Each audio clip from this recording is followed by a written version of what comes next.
Welcome, everyone. I'm excited to kick off our presentation with this first slide titled Ob Creation.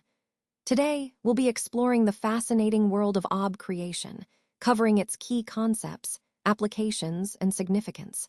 Over the next few slides, I'll guide you through what you need to know, so let's get started and dive into this interesting topic together. Let's start by defining stratification.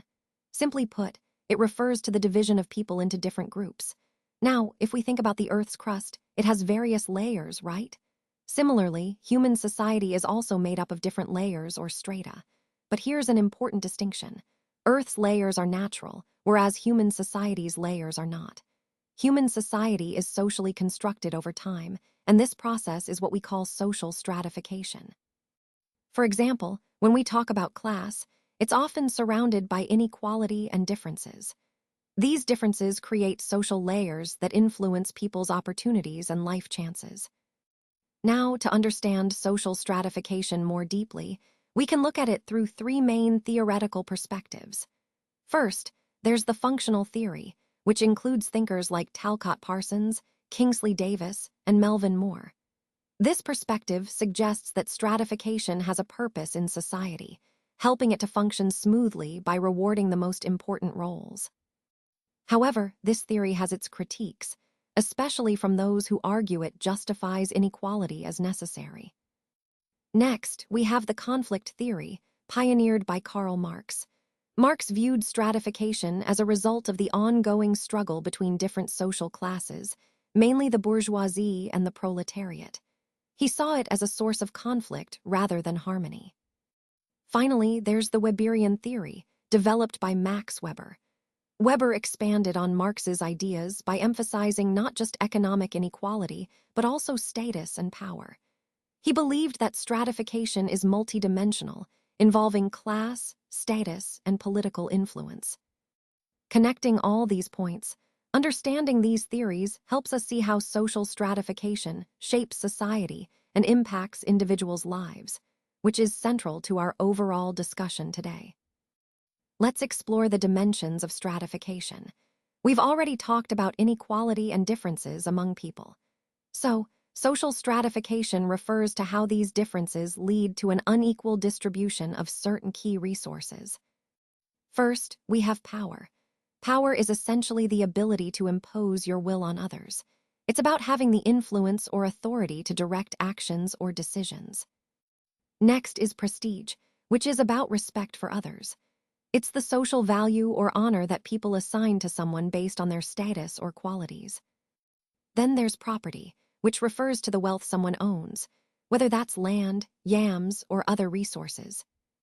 Now, focusing on power, Max Weber defined it as the ability to impose one's will on other social actors, regardless of their own wishes. This means power isn't just about force, it's about influence. Power is a social resource, and it's usually unevenly distributed across societies, groups, and relationships. Some people or groups hold more power than others. And importantly, power is only real when others obey it. Without obedience, power has no effect. So, in a way, obedience is what makes power effective and visible in social life. When we talk about authority, we're referring to the power that is granted to individuals based on their socially recognized status. For example, the president, police officers, or an employer all hold authority because society accepts their roles as legitimate sources of power. This kind of authority is accepted because of the position they hold, which gives them a certain level of control and influence over others. Now, influence is a bit different. It's about the ability to persuade or convince others to do what you want, and this doesn't necessarily depend on holding a formal position. Instead, influence relies more on personal skills, charisma, or expertise.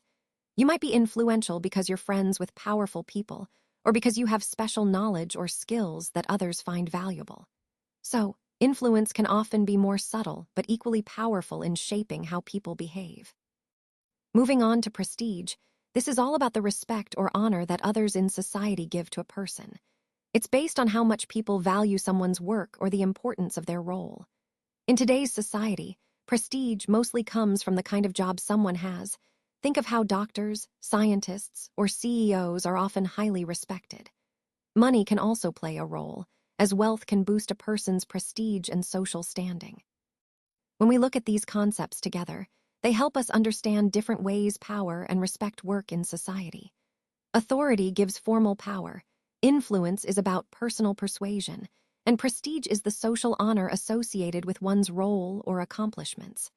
They all connect to the broader theme of social dynamics and how individuals and roles shape societal structures.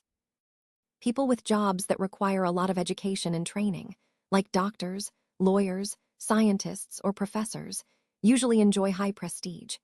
Their professions are respected, and they often receive recognition and promotion from outside criticism.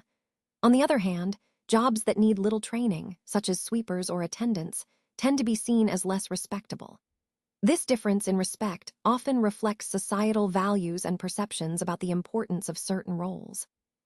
It's interesting to see how these perceptions influence social status and how they connect to the overall theme of social stratification. Additionally, property plays a big role in showing a person's material success.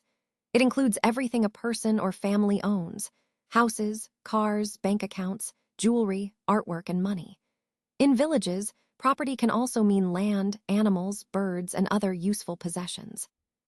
So, both occupation and property are key indicators of social position and help us understand how society is organized. Let's discuss the difference between Varna and class. Varna, which literally means color, originally referred to the distinction between Arya and Dasa, meaning fair and dark colors respectively. This concept is first mentioned in the Rigveda, especially in the Purusha Sukta hymn.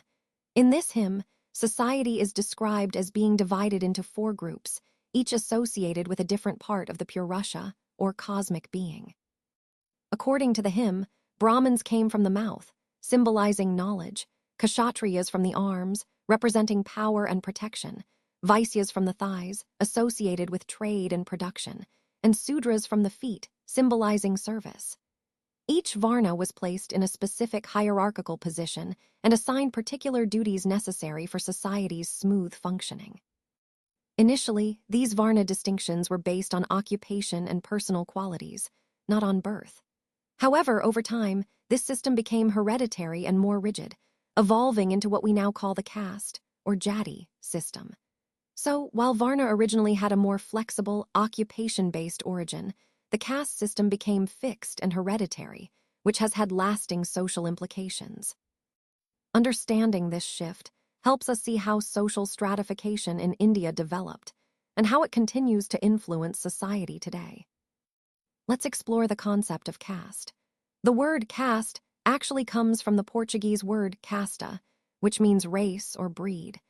It's one of the fundamental bases of social stratification in India, serving as a key organizing principle of society. Caste is considered a closed system, which means that people are born into a specific caste and generally cannot change it easily.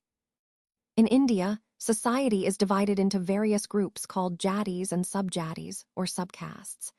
A jati is essentially a hereditary group that has its own name, specific rules, and traditions. Members of the same jati usually share a common social status within the village hierarchy, which influences their daily interactions and social standing. Importantly, caste determines a lot about a person's life, their job, their social status, and the opportunities available to them. Sometimes, caste can even limit personal growth or restrict freedom, which has been a significant social issue. However, as Yogendra Singh pointed out in 1973, modernization has brought some structural changes to the caste system. While caste still plays a vital role, these changes are gradually reshaping its influence in Indian society. This understanding helps us see how traditional social structures evolve over time, even amid ongoing social transformation. Let's take a closer look at the concept of Varna, which is based on birth and religious traditions. This system is quite rigid and hereditary, meaning that your social position is determined by the family you're born into, and mobility from one Varna to another is almost impossible. It's essentially a closed system, often described as caste-based, where your role in society is fixed by lineage. For example, You might be a Brahmin, Kshatriya, Vaisya, or Sudra, each with specific traditional roles and responsibilities. Now, shifting to the concept of caste, this system is based more on economic status and occupation. Unlike Varna, caste is more flexible, allowing people to move up or down the social ladder depending on their income, education, and achievements. It's considered an open system, where social mobility is possible through individual effort. Examples include classifications like upper class, middle class, working class, and lower class, which are defined by factors like wealth and occupation. Both systems help us understand the social stratification in different societies, with Varna rooted in tradition and religion, and caste being more influenced by economic factors. When we look at these systems together, it highlights how different societies organize social hierarchy and mobility, which ties into the broader themes of social structure and inequality we've been discussing. Let's talk about social stratification and social inequality. Inequality, in simple terms, refers to how privileges and resources are distributed unevenly across society. This uneven distribution causes society to be divided into different categories or groups, creating a hierarchy. These social differences lead to people being ranked or placed in a hierarchy based on how much value society attaches to those differences. It's important to remember that social inequality is not natural. It's a man-made and structural issue. It often manifests through factors like class, caste, gender, race, religion, or ethnicity. For example, some groups might have better access to education, healthcare, or employment opportunities, while others are left behind. Now, social inequality specifically refers to the unequal distribution of resources, opportunities, and rights among people. This inequality can lead to social divisions, poverty, and a lack of social justice. Recognizing these issues is crucial because they directly impact the overall fairness and cohesion of our society. So, understanding social stratification helps us see how these inequalities shape people's lives and the importance of working towards a more equitable society. So, according to Kingsley Davis, stratification is actually necessary for society to function properly. What he means is that every society needs to offer rewards, things like money, respect, or social status, to motivate people to take on those really important positions. These rewards aren't handed out randomly. They are distributed based on a person's position or role within the society. This system of distributing rewards naturally leads to social inequality. Now, some might see inequality as a problem, but Davis argues that it's actually a good thing because it helps ensure that the most qualified individuals fill the most critical roles. In other words, a certain level of inequality is necessary and becomes embedded or institutionalized in every society. However, it's important to note that this perspective isn't without criticism. Karl Marx, for example, challenged Davis's view, especially the idea that stratification serves society's best interests. That's a key point to keep in mind as we explore different theories behind social stratification and inequality. According to the Marxian conflict perspective, the system of stratification arises from the relationships that social groups have with the forces of production. In simpler terms, it's about how different groups are connected to and control the means of making wealth. Marx believed that class division is a key source of conflict and inequality in society. Except for primitive communism, where everyone shared resources equally, most societies have been stratified into classes. For example, in slavery, you have the masters and the slaves.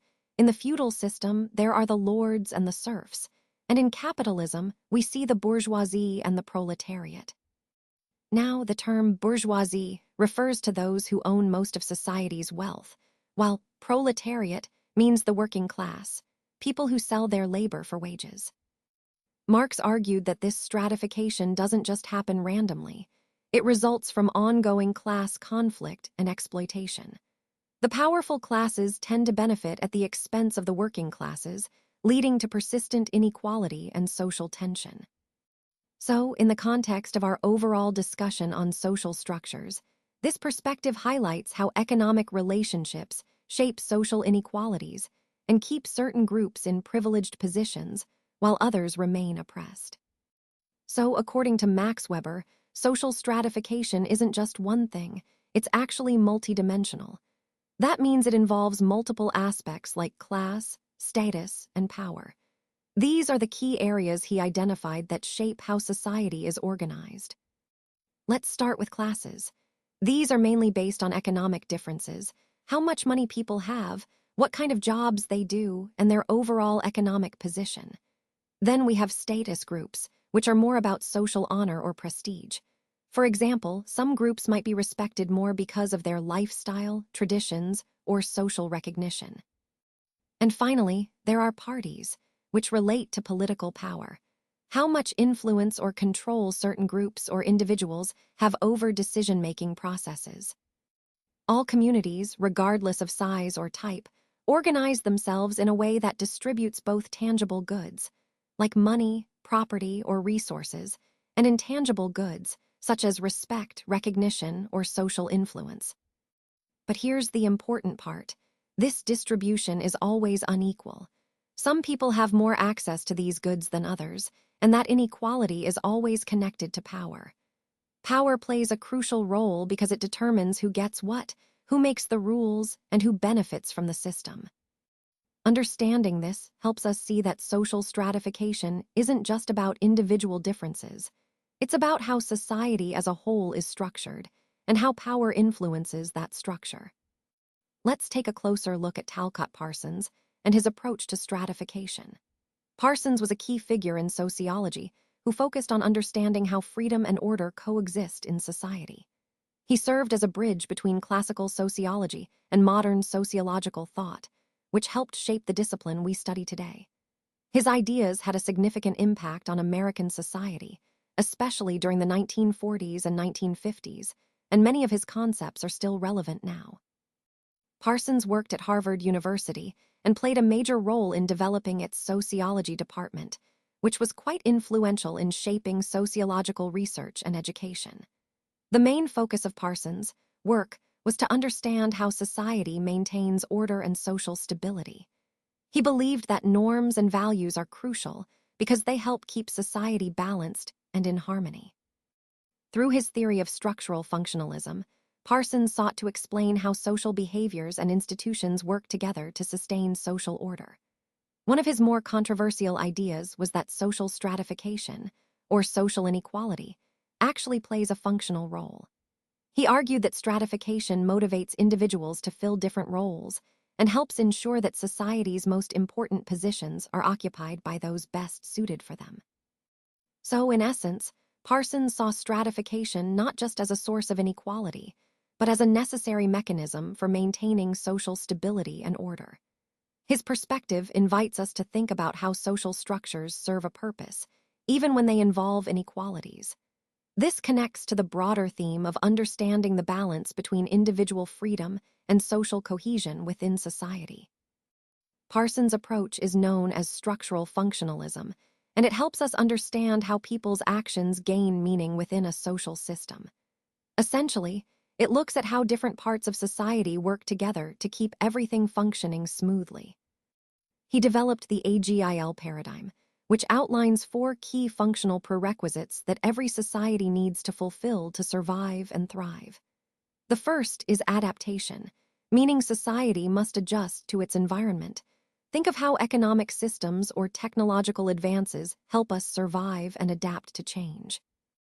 Next is goal attainment, where society sets collective goals and works to achieve them, like building a nation or improving public health. Then there's integration, which is about maintaining harmony among different parts of society and shared values, keeping social cohesion and order intact. Finally, latency, or pattern maintenance, involves preserving cultural beliefs and norms over time, so that cultural continuity and stability are maintained across generations. Now, Parsons viewed social systems as parts of a larger web of social action. A social system, in his view, includes relationships between individuals, how they interact, cooperate, and organize themselves within society. This overall framework helps us see how individual actions are embedded within larger social structures, and how these structures function to sustain society as a whole. let's take a closer look at the concept of the personality and cultural systems. The personality system refers to the motivations and actions of individuals, what drives us, and how we behave. On the other hand, the cultural system encompasses shared values and meanings that guide our actions and interactions. Now, an important point to remember is that these three systems, personality, culture, and society, are interconnected. They don't exist in isolation. In fact, Parsons argued that society functions most smoothly when all these systems work together through shared norms, values, and goals. It's like a well-orchestrated team where everyone is aligned. Moving on to social stratification, this is about how society ranks individuals as superior or inferior. Parsons believed this ranking is based on certain socially important qualities. Different societies might prioritize different subsystems. For example, some might value education more highly, while others may emphasize government power. And here's a key point. The people who best embody or uphold the main values of their society tend to enjoy higher social status. So, social stratification isn't random. It reflects how well individuals mirror the dominant cultural values. Ultimately, social stratification is a way of measuring how closely someone aligns with the core cultural ideals of their society. It's a reflection of their role in maintaining or advancing those shared values. Let's talk about Lipset and Bendix's idea of stratification. These two sociologists were really influential in studying inequality and how social classes are structured. They looked into how people can move between different social classes, which challenged some of the old ideas that social mobility was very limited or impossible. Their work connected social inequality directly with industrial and economic development, showing how society's progress impacts class structures. They made important contributions, especially from a Marxist perspective, emphasizing the role of class and power in society. One of their most well-known works is the book, Class, Status and Power, published in 1953, which is still considered a key text for understanding social stratification. Another significant book is Social Mobility in Industrial Society from 1959. In that book, they focused on social mobility, how individuals can move up or down the social hierarchy. They defined social mobility as the process through which people change their social positions within a society's hierarchy, which is usually agreed upon by societal norms and structures. Overall, their work helps us understand not just how society is divided, but also how change and movement within that structure happen, which ties into the broader theme of social dynamics and development. So, Lipset and Bendix challenged three common beliefs of their time. First, they questioned the idea that there was less social mobility in Europe compared to the United States. Many assumed that the US was more open and flexible in allowing people to move up the social ladder, but they looked into whether that was really the case. Second, they examined the belief that social mobility declines as industrial societies mature. The idea was that in the early stages of industrialization, there's more opportunity for movement, but as societies become more developed, these opportunities shrink. And third, they considered whether entry into the business elite becomes more restricted with advanced industrialization. Basically, they explored whether the upper echelons of business become more closed off over time. But their work didn't stop there.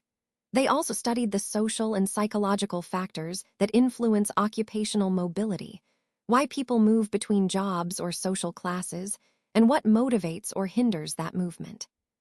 The key takeaway from their research is that the pattern of social mobility, how people shift between social positions, is actually quite similar across different Western industrial societies.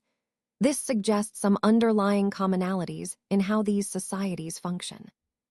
And importantly, they found that social mobility is closely linked to economic growth. When economies grow and develop, opportunities for upward movement tend to increase, which ties mobility directly to the broader health and progress of the society. So, in essence, their work helps us understand that mobility isn't just about individual effort. It's connected to societal and economic structures, and this pattern holds true across many industrial nations. So, what Lipset and Bendix found is quite interesting. They observed that once a society reaches a certain level of industrialization, the rate of social mobility tends to level out and become quite high across different countries. In other words, after a particular stage of development, industrial societies seem to show similar levels of social mobility. However, their theory hasn't gone unchallenged. Critics argue that their ideas are a bit too broad and general. The data and statistics they used have also come under scrutiny for accuracy and how they interpreted those figures. One major point of contention is their claim that social mobility rates are uniformly high across all industrial societies. Critics say this overlooks important differences between countries. Real-world mobility patterns are quite varied, and not everything fits neatly into a single, uniform pattern. Ultimately, while their theory offers a useful framework, it's important to remember that social mobility can differ significantly depending on the specific country or context. Now, let's critically analyze Weber's concept of the status group. As many of you know, Max Weber was a German sociologist who made significant contributions to our understanding of stratification. His ideas are often discussed in relation to Karl Marx's theories, especially since they both focus on social inequality. However, Weber introduced a different perspective by emphasizing not just economic factors, but also social honor and prestige. He proposed that social stratification isn't just about class or economic standing. There are three key dimensions: class, status, and power, that shape social hierarchies in any society. While class relates to economic position, status is about social honor or prestige, and power concerns influence or control over resources and decision-making. Focusing on status, this refers to groups of people who share similar levels of social honor or prestige. It's about how society evaluates individuals based on their lifestyle, occupation, education, or even family background. These evaluations influence how people are perceived and treated within their social environment. Status groups can be associated with various social identifiers like caste, religion, ethnicity, or profession. For example, certain castes or religious communities may have specific social privileges or restrictions that define their status. In essence, Weber's concept of status groups highlights that social stratification isn't solely about economic wealth, but also involves the social prestige that attaches to different lifestyles and backgrounds. This understanding helps us see the complexity of social hierarchies and how they influence individual life chances and societal interactions. Connecting this to our overall theme, Weber's idea reminds us that social stratification is multidimensional. Recognizing the role of status helps us better understand social cohesion, inequality, and mobility within any society. Let's take a closer look at Weber's contribution to understanding social stratification. He added two important variables, prestige and power, alongside the economic dimension. This helps us see that social stratification isn't just about wealth, but also about how people can exercise influence and authority. Social stratification, in essence, results from an unequal distribution of people's ability to obtain resources and to exercise power. Weber breaks down power into three key spheres: economic, social, and political. Within each of these spheres, individuals' positions are shaped by their class, their status, and their power. What's particularly interesting is how Weber distinguishes between different types of power. Some power is economically conditioned, like wealth, while other power is based on leadership or influence. Power, in general, is the chance for a person or group to achieve their will, even against resistance. It's important to recognize that economic power isn't just about money. It can also be linked to honor or prestige, which in turn can translate into political or economic influence. And this prestige often leads to higher social standing, which can reinforce economic and political power. Both power and honor are often established through legal means, laws or rules, that legitimize and uphold these social hierarchies. So, Weber's approach helps us understand that social stratification is a multidimensional phenomenon, shaped by economic resources, social honor, and political authority, all interconnected within a legal framework. Power, social honor, and class status are all fundamentally about how power is distributed within a community. These concepts are interconnected, meaning they influence and shape each other, as Weber explains. The way social honor and power are allocated isn't random. It relates directly to the class status groups in society. So, your social class often determines your level of influence and respect. When we talk about social honor, we're referring to how respect and status are spread among people in a community. This distribution plays a crucial role in what is called social order, which is essentially the pattern or structure of how respect and status are shared. Understanding this helps us see how societies maintain stability and hierarchy, with power and honor flowing through specific social channels. So, in essence, these ideas are all about understanding the social fabric, how respect, influence, and power are organized, and how they reinforce social structures overall. Let's take a closer look at Max Weber's concepts of class and status group. First, when Weber talks about class, he's not referring to an actual group of people, but rather to a collection of individuals who share similar economic positions. These members don't need to know each other or even interact. What's important is their similar economic situation. So, classes are not communities, but rather groups of people with comparable economic interests. A class essentially represents people who have similar life chances, which are shaped by their economic circumstances. These include things like what they own, goods, living conditions, and personal experiences related to their economic situation. Now, moving on to the concept of status groups. Here, Weber emphasizes social status or honor. Power in society, according to him, manifests through social status.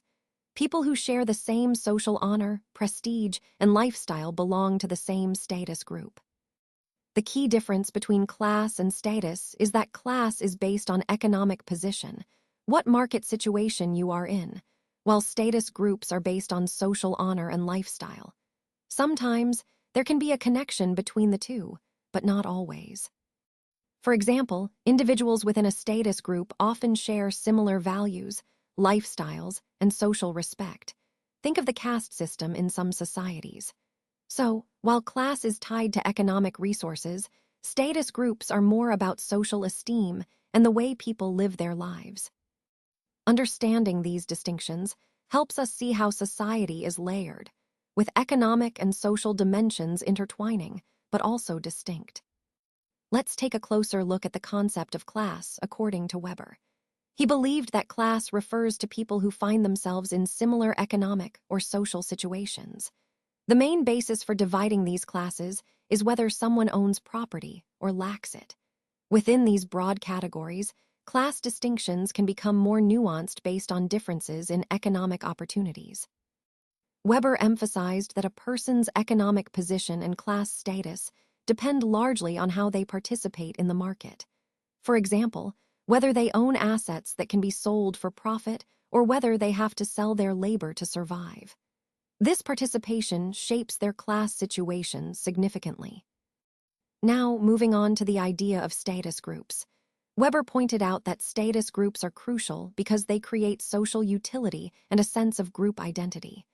Unlike class, which is primarily economic, status is more about social honor and lifestyle.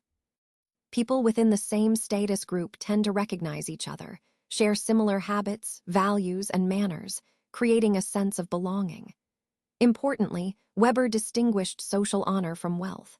It's not just about how much money someone has, it also involves cultural behavior, refinement, and social respectability. In the broader context of social stratification, both class and status exist simultaneously, but are different. They can overlap, but each has its own unique characteristics and significance in shaping social structure. Let's talk about the radical feminist perspective on stratification. To start, the word feminism actually comes from the French word féminisme, and it gained popularity during the 1800s. Feminism is more than just a word. It's a social, political, and intellectual movement that aims for equality between men and women in all aspects of life.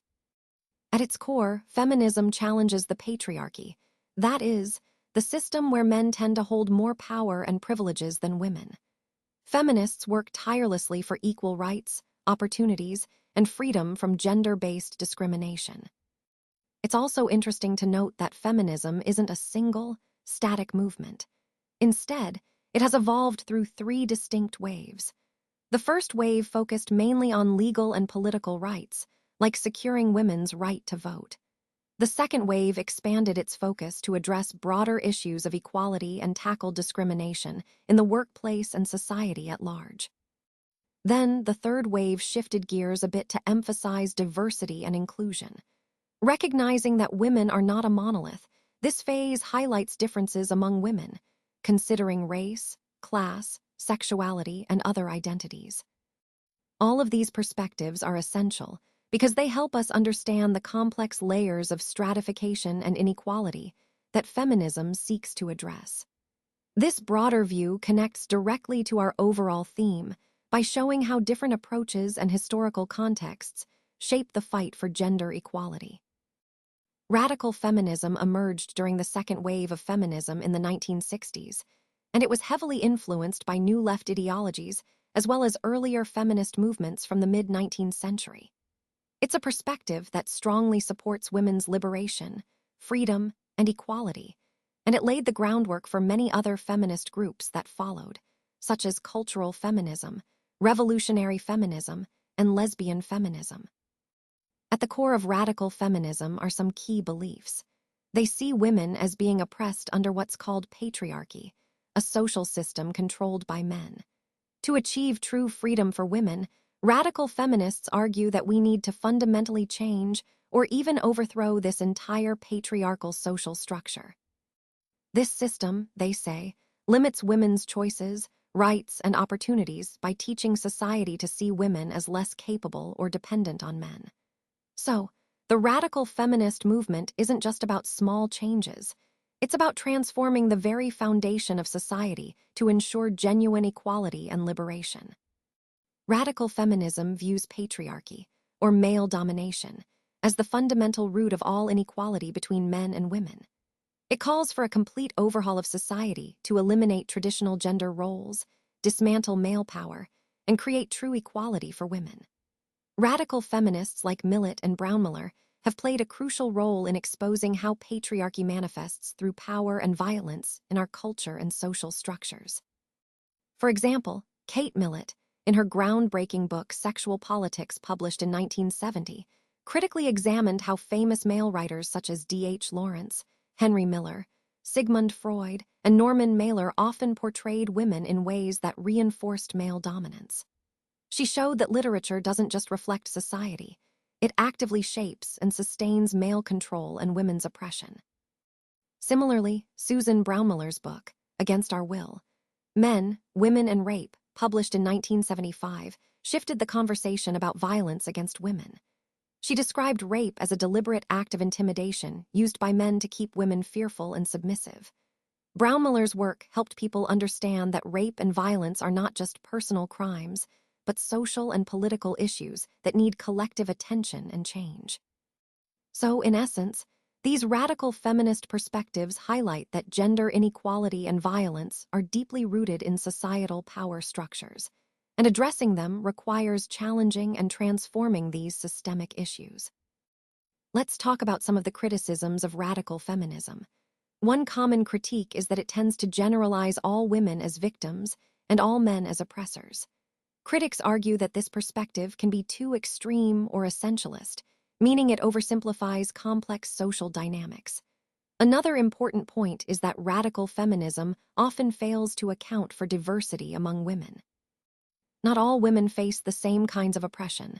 Things like race, class, and sexuality create very different experiences. So, viewing all women as a single group isn't really realistic, because experiences vary widely across different cultural and societal contexts. Despite these criticisms, it's important to recognize that radical feminism has made a significant impact on society. It has inspired countless women's liberation movements around the world and fundamentally changed how we understand gender inequality. Even though some argue that radical feminism's ideas are too broad, Their influence has helped shape the global movement for women's rights and gender equality. So, while it's not without flaws, radical feminism has played a crucial role in advancing gender justice. Let's talk about how caste functions as a form of social stratification in India. In modern times, Indian society is changing rapidly, and so is the caste system. While caste is still present today, it has undergone many significant changes thanks to modernization, education, and the emergence of new social systems. The old, rigid rules that once strictly governed caste interactions are now gradually weakening. For example, in the past, there were strict rules about food and notions of purity that kept castes separate. Today, those rules are less strictly followed. You might see Brahmins, who traditionally avoided eating meat, now eating non-vegetarian food or even drinking liquor. This shift indicates a move away from the strict boundaries of caste-based purity. People from different castes are now eating together, sharing meals, which was earlier considered impure or taboo. The idea of purity and pollution, which previously restricted social mixing, has lost some of its importance, especially among educated and urban populations. Inter-caste relations, like sharing food, water, or participating in social activities, have become more common and accepted. This reflects a broader social change where the rigid barriers of caste are gradually breaking down, moving towards a more inclusive and integrated society. This ongoing transformation aligns with the overall theme of social change and progress we're exploring in this presentation. Earlier, a person's caste was often identified by their job, which meant that social status was closely linked to the work they did. But today, that distinction has significantly changed. Jobs and education are now accessible to everyone, regardless of their background. This shift is a direct result of the protections and rights enshrined in the Constitution, which has abolished untouchability and guaranteed equal rights for all citizens. As a result, the caste system in India is evolving with modernization. The old restrictions, such as limitations on food, social interactions, and employment, are gradually weakening. Untouchability, which was once a deeply ingrained social practice, has been officially abolished, leading to increased social mobility. People who belong to lower castes now have more opportunities to improve their social standing through education and economic progress. We've also seen a decline in Brahmin dominance, with traditional social hierarchies giving way to a new form of status based on economic and political power. Today, education and the economy play a more crucial role than caste in determining someone's social status. Someone from a lower caste can now gain respect and higher positions if they focus on their education and economic development. This reflects a much more dynamic and inclusive social landscape, aligning with the overall theme of progress and equality in our society. People are no longer known only by their caste identity, but by their achievements and abilities. In earlier times, a person's social status was ascribed, meaning it was based on birth and inherited from family. Today, however, respect is more often earned through what we achieve, our education, our jobs, and our income. Educational qualifications, occupation, and income have become more valued than caste in modern society. Remember earlier, caste determined a person's occupation and social position, which limited opportunities. Now, people can choose their careers based on their skills and interests, which opens up more possibilities. This shift is what we call social mobility, the ability to move up to a higher social position through effort and achievement. And it's important to note that government policies and constitutional provisions have played a vital role in uplifting lower caste groups. Their socioeconomic conditions have improved significantly through access to education, reservations, and various welfare schemes. So overall, this transformation reflects a move towards a more merit-based society, where abilities and achievements matter more than birthright. Modern education, especially the Western style that was introduced by the British, played a significant role in bringing about change. It encouraged us to think differently about society and ourselves. Concepts like democracy, equality, liberty, and fraternity became more than just words. They started influencing people's attitudes and behaviors. Coeducational institutions, where boys and girls studied together, helped break down barriers between different castes. This interaction promoted understanding and reduced prejudices. Importantly, modern education also contributed to the decline of untouchability and caste discrimination. It challenged age-old beliefs and practices, pushing society towards greater inclusiveness. Overall, this shift in educational approach was a key factor in transforming the caste system and fostering a more equal society. Let's talk about the social reform movements that played a crucial role in fighting caste inequalities in Indian society. Many of these movements aimed to break down the rigid barriers created by the caste system. For instance, the Brahmo Samaj, led by Raja Ram Mohan Roy, promoted the idea of universal brotherhood, emphasizing that all humans are equal and should be treated with dignity. They strongly opposed caste barriers that separated people and perpetuated discrimination.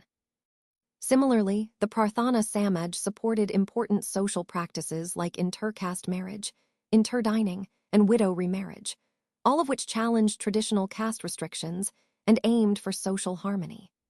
The Arya Samaj, founded by Swami Dayananda Saraswati, and the Ramakrishna Mission also stood against caste discrimination and inequality based on birth.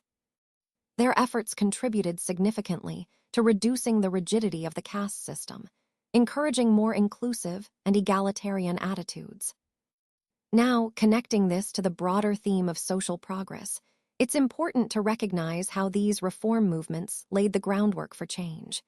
They helped challenge deep-rooted prejudices and promoted values of equality and social justice across India.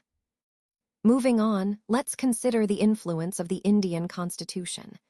The Constitution enshrines the principle of equality for all citizens, regardless of their caste, creed, or religion.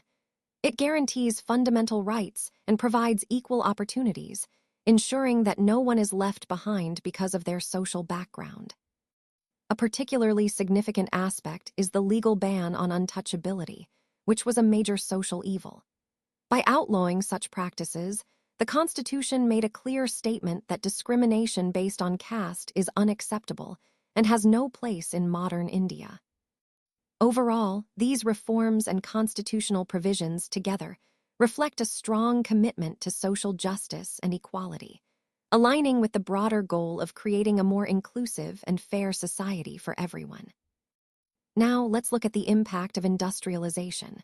It brought about huge changes in how we work and live. No longer were people tied to traditional caste-based jobs. Instead, a new work culture emerged that valued skill and ability above caste. This shift helped break down old social barriers. As cities grew and developed, they became cosmopolitan spaces, places where people from all castes and religions live and work together. Think about educational institutions, hotels, restaurants, theaters, and offices. These are now spaces that are caste-free, promoting equality and inclusivity. Moving on to modern transportation and communication, these advancements have really connected people from different backgrounds and places. This connectivity has played a big role in reducing caste barriers and making social mobility easier for many. Together, industrialization, urbanization, and modern transport have all contributed to diminishing the caste system. They promote social mixing, equal opportunities, and cooperation across castes, which is essential for building a more inclusive and modern society. This slide doesn't contain enough information. That's why we're moving to the next slide.